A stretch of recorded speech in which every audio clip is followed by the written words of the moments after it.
চট্টগ্রাম নগরী খুলশী থানাধীন tiger pass railway colony এলাকায় সংঘবদ্ধ সন্ত্রাসী বাহিনী কর্তৃক হামলা, মারধর ও লুটপাটের ঘটনার প্রতিবাদে মানববন্ধন করেছে এলাকাবাসী। দখলবাজের বিচার চাই, সন্ত্রাসীদের বিচার চাই। এ ঘটনায় এক যুবক গুরুতর আহত হয়েছেন এবং একাধিক বসতঘরে ভাঙচুর ও মূল্যবান মালামাল লুটের অভিযোগ উঠেছে। এলাকার ভিতরে এই সন্ত্রাসী যেন না থাকার জন্য আমি জব করি, আমি জব করতে চাই। ওদের জন্য আমি আমার যেমন আমার এটা কেজুয়াল সার্কিট, এটা আমার পারমানেন্ট সার্কিট না, কেজুয়াল সার্কিট, এদের জন্য আমার সার্কিটে যাইতে পারে। কিন্তু আমার ভাইকে পুরো হামলা করে আমার ভাইকে এর উপরে যেভাবে আছে এভাবে কুপাইছে।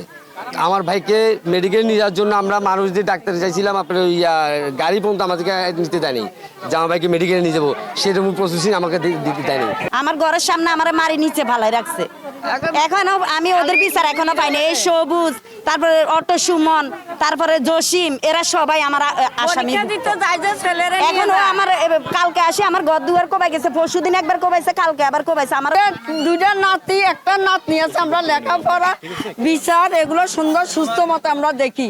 ওই আসামিগুলোরে আপনারা ধরবেন, আপনারা সুস্থ বিচার করবেন। এই ঘটনার দুদিন পর 20 এপ্রিল রাতে একই এলাকায় আবারও হামলার ঘটনা ঘটে। অভিযোগ রয়েছে সন্ত্রাসীরা একটি বসতঘরে পাথর নিক্ষেপ করে দরজা ভেঙে ভেতরে প্রবেশ করে স্বর্ণালংকার, নগদ টাকা, অন্যান্য মালামাল লুট করে নিয়ে যায়। এই ঘটনায় ভুক্তভোগীরা খুলশী থানায় 10 জনকে আসামি করে একটি লিখিত এজাহার দায়ের করেছেন। এই বিষয়ে খুলশী থানার অফিসার ইনচার্জ আরিফুল ইসলাম বলেন, আমরা আসলে আইন শৃঙ্খলা নিয়ন্ত্রণের পাশাপাশি যে বিভিন্ন স্লাম এরিয়া আছে, বিভিন্ন মতিঝর্ণা, লালখান বাজার, এই রেলওয়ে কলোনি, এখানে কিশোর গ্যাং থাকতে পারে বা এখানে মাদক সেবনকারী, মাদক ব্যবসায়ী থাকতে পারে।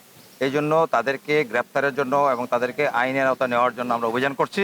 অভিযানের পাশাপাশি এই এলাকার যারা শান্তিপ্রিয় জনগণ আছে তাদেরকে সচেতন করার জন্য, এই যে স্লাম এরিয়াতে যারা থাকে তাদেরকে সচেতন করার জন্য আমরা লিফলেট বিতরণ করছি। এলাকাবাসী ঘটনার সুষ্ঠু তদন্ত করে দ্রুত জড়িতদের গ্রেফতার ও আইনের আওতায় এনে দৃষ্টান্তমূলক শাস্তির দাবি জানিয়েছেন।